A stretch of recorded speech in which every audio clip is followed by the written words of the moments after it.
Muchas gracias, muy buenos días a todos. De verdad que muy contento de estar por acá otra vez. Yo nunca, o casi nunca, acostumbro a hacer presentaciones porque siempre las termino cambiando y dependo mucho de lo que los otros compañeros del panel digan. Entonces, la primera que me influenció fue la doctora Señorino, por supuesto, ayer con el tema de la transparencia, que debo confesar que no lo tenía presente y entonces me trasnochó. Ayer puse un poquito ahí de investigación a ver cómo andaba la cosa y con lo que ella dijo ya quedé un poquito por lo menos con la curiosidad de traer el tema también. También me inclinó Esteban a cambiar un poquito Esteban y Neftalí con algo que voy a hablar. En síntesis, el 70-80% de lo que tenía planeado hasta ayer antes de acá ya lo cambiamos. Vamos a empezar entonces con el tema de mi posición sobre el tema de la transparencia, ¿verdad? De lo que habló la transparencia en el derecho de seguros versus, digamos, la protección al consumidor de seguros. Para que exista, ahí sí estamos totalmente claros, para que exista un equilibrio, un balance de ese que nos hablaba la doctora Señorino entre las partes, y que no todo se entienda como debe ser o como nosotros lo hemos entendido hasta el día de hoy, de una protección extrema o ultranza del tema del derecho del consumidor como protección del consumidor. Ese balance, hay algo, digamos, que sí tengo claro y en más de un foro lo he dicho, y de hecho yo llegué a las organizaciones sociales de esa manera, y es que las empresas o los empresarios, en este caso las aseguradoras, tienen muchos temas comunes, por supuesto, con los consumidores y no siempre somos antagónicos o no siempre deberíamos ser antagónicos. De hecho, el tema de la defensa de los derechos del consumidor en general, yo llego a él porque trabajaba para transnacionales y entonces en algún momento nos encontramos con que había conflictos con las organizaciones de consumidores y necesitábamos que fueran nuestros aliados y nos dimos cuenta que son organizaciones que no tienen normalmente dinero, no tienen normalmente la posibilidad de tener asesores a tiempo completo y tienen una serie de carencias que en ese caso estas transnacionales podían ayudar a que se llenaran. Terminamos involucrándonos tanto que ahora estoy del lado total de esas organizaciones, igual sin dinero, igual con muchas carencias, pero los temas comunes siguen existiendo y la posibilidad de llegar a esa transacción o a esa negociación o esa lucha en común, algunas veces con los empresarios, todavía existe. Así que tengo muy claro el tema de que en aras de esa transparencia, muchas veces el consumidor está unido completamente en los intereses con el mismo empresario, pero muchas veces definitivamente no. Y entonces, cuando me pongo a ver este tema de la transparencia y el enfoque que la doctora Señorino le dio, yo de verdad que me sentí, que se me hizo don Álvaro, ahí está, yo me sentí, siento yo, que como don Álvaro reaccionó ayer también, porque yo dije, en aras de esa transparencia puede pasar cualquier cosa. Yo también soy muy quisquilloso, por decirlo de alguna forma, frente a los conceptos indeterminados y terminé concluyendo que este es un concepto profundamente indeterminado y que en aras de esa transparencia podríamos llegar también a meter ahí algo que no sea tan transparente y algo que definitivamente no esté procurando ese equilibrio entre las partes. Pero el objetivo principal me parece grandioso, me parece que no nos vamos a poner al cambio y si esa es la tendencia mundial de seguir hablando del tema o dándole ese enfoque de esa manera, pues podría ser una forma bonita de llegar a mejores acuerdos entre las partes para que no sientan ese antagonismo natural, ¿verdad? Pero es que hay casos que definitivamente nos llaman la atención y que en aras de esa transparencia no deberían de existir. Por ejemplo, un caso concreto en el tema nuestro es el artículo 23 de la Ley Reguladora del Mercado de Seguros, que establece la autorización para las entidades financieras.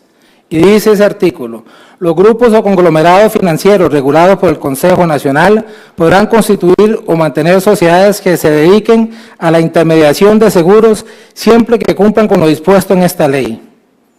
Aquí viene la primera pregunta. Una entidad financiera. Entonces yo ocupo un préstamo para comprar un carro y la entidad financiera que me presta es la misma aseguradora y es el mismo intermediario. Ya hay un caso en el país así. Una aseguradora autorizada es el intermediario y es el que me presta. Algunos otros tienen otros matices, entidades financieras que están ligadas entonces a otro grupo, a otro conglomerado, que es el que asegura.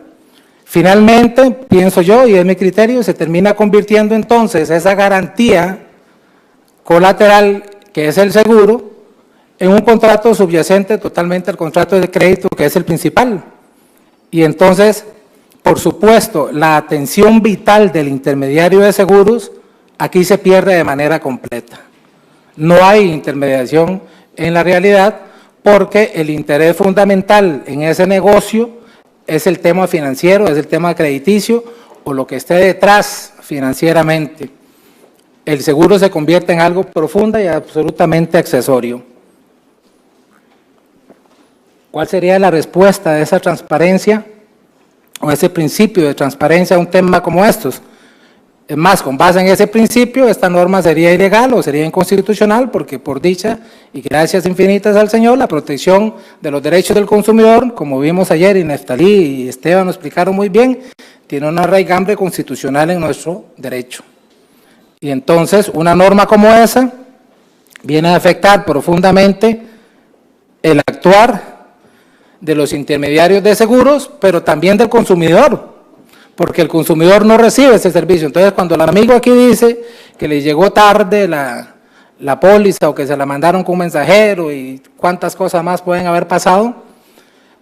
es posible que ni siquiera le hayan dado ninguna asesoría,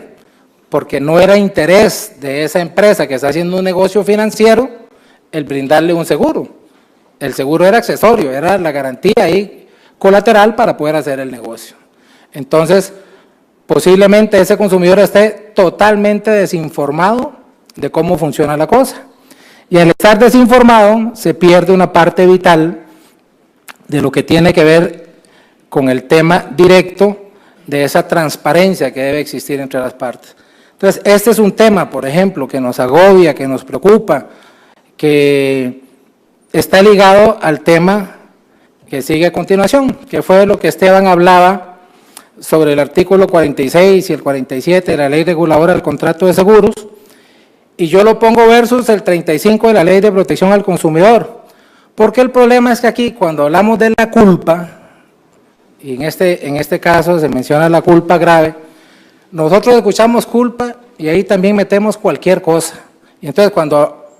escuchamos hablar de la culpa del artículo 35 de la Ley de Protección al Consumidor, que es la responsabilidad objetiva, ¿verdad? Pensamos que es lo mismo, que es la misma culpa, y son cosas totalmente distintas. Entonces, hay una línea que separa los ejemplos que puso Esteban, por ejemplo, del consumidor de seguros que actúa con dolo o con culpa grave, que era el caso de aquel que entonces deja las llaves en el carro y se va para adentro y no le importa lo que pasa afuera y cuando llega el carro no está. O el que va ebrio, o el que va a gran velocidad. Esos son casos muy evidentes del asegurado del consumidor, digamos que ha actuado con una negligencia absoluta y entonces incurre en culpa grave y por supuesto que están estos artículos de la ley específica del contrato de seguros que le dicen, bueno, usted actuó con culpa grave y entonces no lo vamos a indemnizar, porque la ley lo autoriza de esa forma. Pero eso no tiene nada que ver con otros casos que las aseguradoras han establecido como si fuera la misma culpa. Y entonces dicen que el señor que les puse ayer de ejemplo, que no sabía, que no le estaban cobrando la póliza, ¿verdad?, que asumía que su agente le estaba cobrando la póliza y se dio cuenta que no se la estaban cobrando hasta que se le quemó la casa, ese señor definitivamente ahí no hay culpa de la víctima. No cabe culpa de la víctima ahí, él estaba totalmente desprotegido y fue por una situación de lo que se conoce como la teoría del riesgo creado, ¿verdad?, que ahora hablaba, como estábamos con William y con Nancy, los expertos y mandamás ahí del Departamento Legal del INS, que sí, la jurisprudencia ha ido cambiando y la sala dice una cosa hoy y mañana dice otra, pero bueno, la tendencia ahorita es otra vez a volver a esta protección precisamente del consumidor, ese consumidor que fue mal asesorado, fuera por la aseguradora o fuera por el intermediario, pero que entonces se vuelven una víctima de un caso de esta naturaleza, y entonces sí, ahí sí, una persona que no pagó, no porque no quisiera, sino porque no sabía, porque fue mal asesorado, entonces no importa que 2 años después, o sea, tenía 2 años sin pagar, se le vaya a cubrir. Yo espero que así sea en esa sentencia en particular, pero si no, voy a referirme a una muy reciente, esa es de marzo de este año. Es el voto 230F S1 del 2016. Dice la sala primera, dentro de esta misma línea de pensamiento, el indicado precepto de la ley 7472, en lo sucesivo de la ley del consumidor, establece el principio de que todo interviniente en la cadena de producción del bien o servicio debe responder en forma objetiva, vale decir, con independencia de culpa. A la vez, de manera solidaria, el texto señala bien o de servicio, entre sí y frente a las personas consumidoras o destinatarias del bien o el servicio. En otras palabras, esa disposición le permite a la persona consumidora imputarle responsabilidad aún a aquellos que no han contratado directamente con él, en el tanto intervienen en la cadena de producción del bien o servicio que le ocasionó el daño o perjuicio. En este caso estaban involucrados el agente de seguros, la comercializadora en aquel tiempo y la aseguradora.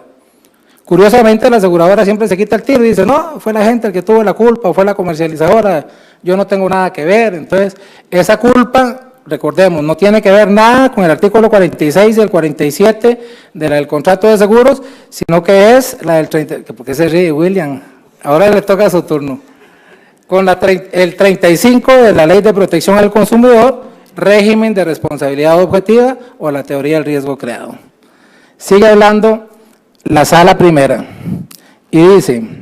se tuvieron por acontecidos los quebrantos a normas constitucionales, legales y reglamentarias debido a la omisión o mala asesoría que se le debía brindar a la sociedad actora como consumidora del servicio de seguros, a efectos de mantener actualizado el que había adquirido. Consecuentemente, resulta procedente el régimen de responsabilidad objetiva previsto en el canon 35 de la ley 7472. Es decir, los hechos reclamados se verificaron por actuaciones achacables a la parte demandada. Y luego dice, en los autos existe prueba, lo cual tampoco ha sido... No existe prueba, lo cual tampoco ha sido alegado por la parte demandada de que previo a la verificación de los eventos que produjeron los daños, vientos huracanados en este caso, se le hubiese advertido a la empresa actora consumidora del servicio de seguros que el monto por el cual estaba asegurado el bien dado en garantía hipotecaria era inferior a su valor real de mercado. Ustedes, los que están muy cercanos a la actividad de los seguros, han escuchado muchas veces el pretexto de la aseguradora de que le compete al asegurado establecer el monto del valor asegurado del bien, ¿verdad? Pues aquí esta resolución nos está diciendo, no señor, le compete a la aseguradora, es el experto, es el que tiene que saber cuál es el valor de mercado de los bienes y la persona, pues entonces puede ser advertida de que ese bien no está conforme al valor de mercado, pero no está obligada a ello. Esa es una de las responsabilidades de la aseguradora, que en este caso continúa diciendo la sala. Pese a que insiste que de acuerdo a lo dispuesto en la estructura donde se constituyó la hipoteca de segundo grado, los peritos del banco eran los encargados de efectuar las respectivas inspecciones actualizadas y determinar el valor real del inmueble. Por ende, no se configura la eximente de responsabilidad de culpa de la víctima. Es decir, era una responsabilidad de la aseguradora. Fue el que incurrió en culpa y en ese caso el que uno de los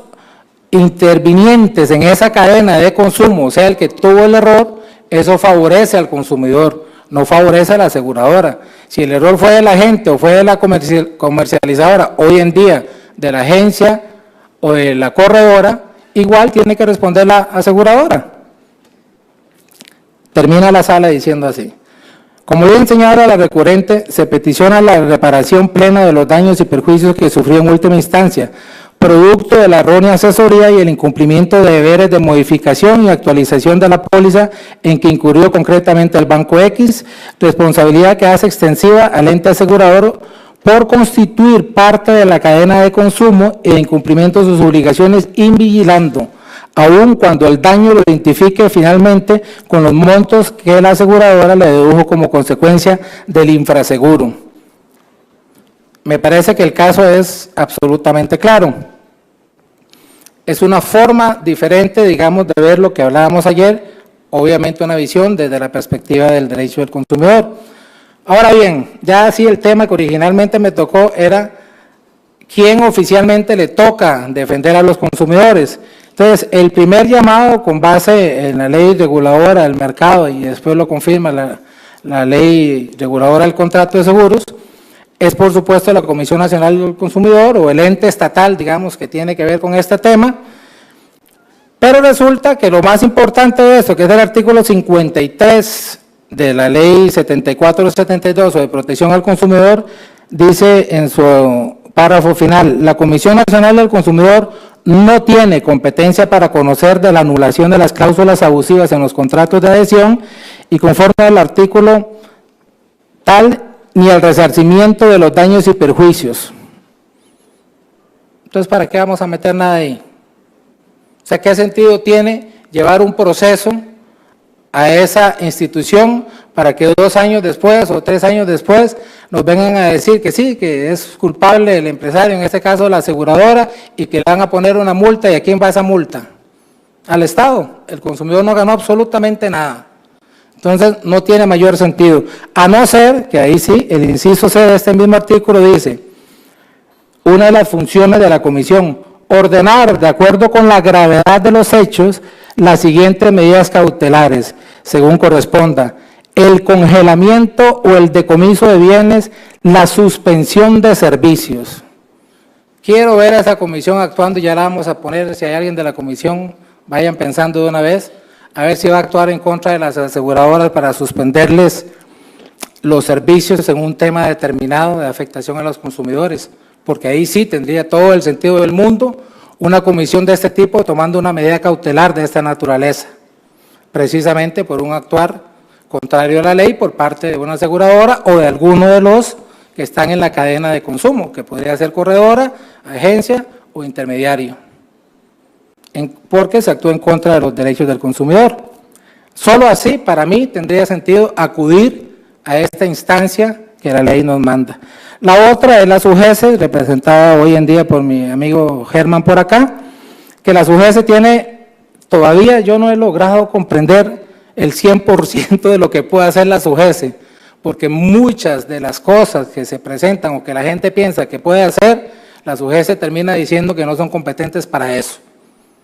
Y ciertamente la ley no les da los poderes o las facultades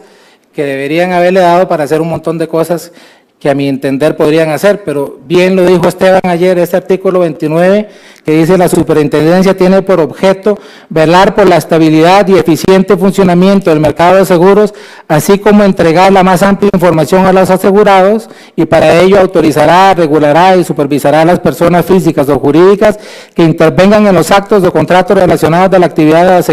la aseguradora, la oferta pública y la realización de negocios de seguros. Como 4 o 5, doctora, conceptos indeterminados ahí, que si los usan a favor y hacen una interpretación amplia, la SUGESE podría hacer muchísimas más cosas de las que hoy creo que están haciendo. Otra gran solución que nos dan son las defensorías del consumidor o los defensores del asegurado, que están adscritos a las aseguradoras de alguna forma. Cuando eso salió yo dije, cajita blanca para esta gente de los diputados, o sea, esos son las contralorías de servicios, no van a servir para nada, son subordinadas, son mandadas, pero no. Nancy, otra vez voy a hablar bien del INSS. Vieran que hace como 15 o 22 días, no me acuerdo cuándo fue, otra jornada de seguros que tuvimos, les contaba el 70% de los casos que a mí me ha tocado tramitar, por lo menos en la Defensoría de del asegurado del INSS. No he tenido la oportunidad todavía con la Defensoría de las aseguradoras privadas, pero por lo menos con la del INSS, 70% de los casos ahí me los han resuelto y con mucha eficiencia. O sea, ahí se siente una evolución total del INSS en un esquema de apertura que honestamente yo no pensaba que iba a pasar y menos que iba a pasar tan bien y tan rápido, pero se está dando. Tenemos que ir a pelear a los tribunales todavía, algunos casos, quizás los más grandes o los más incómodos, pero no importa, ya un 70% de un filtro en una institución o en un instrumento que tiene el consumidor a la mano como ese, está muy bien. También debo aceptar, no sé si el 70% específicamente llega hasta ahí, porque he tenido muy buen resultado también en las sucursales. Hay una apertura total, o sea, yo siento que de verdad el INSS se puso las pilas en ese sentido y cuando se argumenta bien el reclamo, las mismas sucursales o consultan al departamento legal o al otro departamento aquí de Zapote, entonces ahí se actúa muy bien, o sea, me han sorprendido agradablemente de que tengan esa apertura que no lo teníamos hace muchos años. Entonces, es un filtro que yo creo que pueden utilizar los que no lo hayan utilizado. Claro, tenemos los bemoles que contaba Esteban ayer, ¿verdad? Que llegan reclamos pidiendo cosas que no se pueden pedir. Entonces, por eso hay que conocer la materia y hay que meterse a estudiar este tema y de todo para saber hasta dónde la aseguradora puede realmente llegar a satisfacer las pretensiones que nosotros les presentamos. Pero sí, entonces ya quedamos en un porcentaje más limitado a expensas de lo que resuelvan los jueces, que debo decir, la sala primera, digamos, tiene una homogeneidad más clara, no así el Tribunal Contencioso, por ejemplo, como hay tantas configuraciones, ya casi que solo la sexta, ¿verdad? Hay más firmeza, digamos, o más coherencia en lo que están resolviendo. Me parece que las otras secciones todavía andan favoreciendo, sin quererlo, pienso yo, sino porque por desconocimiento muchas veces de la materia, a las aseguradoras, en este caso al INSS,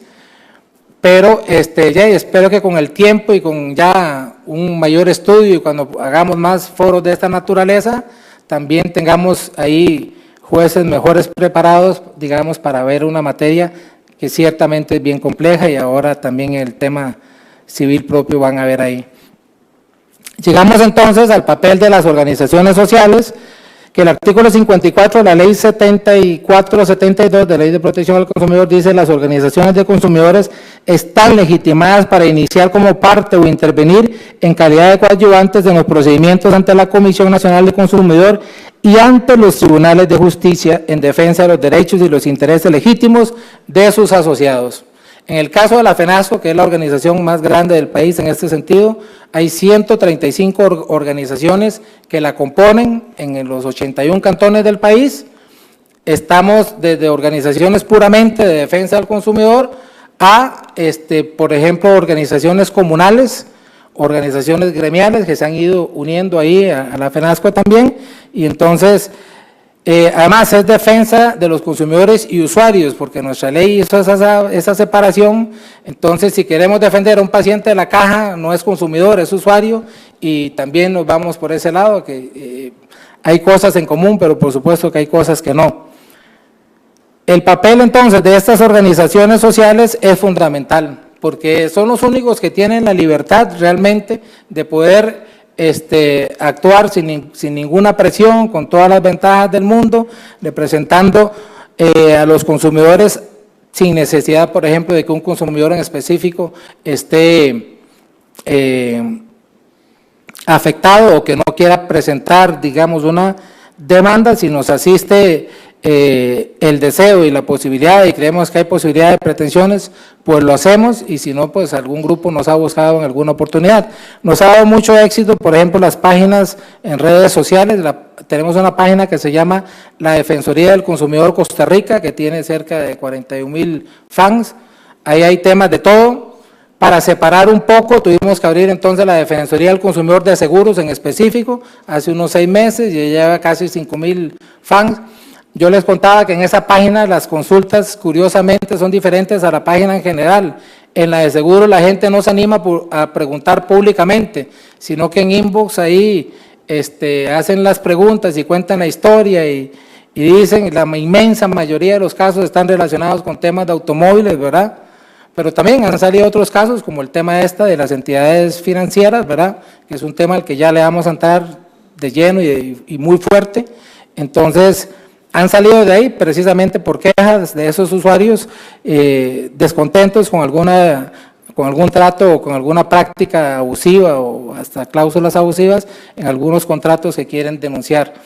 Entonces, es una posibilidad, pero ya la otra posibilidad, por supuesto, será siempre con ustedes, los abogados, que se quieran especializar en el tema y que puedan satisfacer la demanda de un grupo muy grande de asegurados de este país que está ciertamente desprotegido en cuanto a conocimiento y que las campañas oficiales han sido insuficientes para poder concientizar a la gente de la necesidad de prepararse en este campo. Me parece que me ajusto al tiempo, don Germán, 30 minutos de exposición y que vengan las preguntas o el debate para poder interactuar mejor.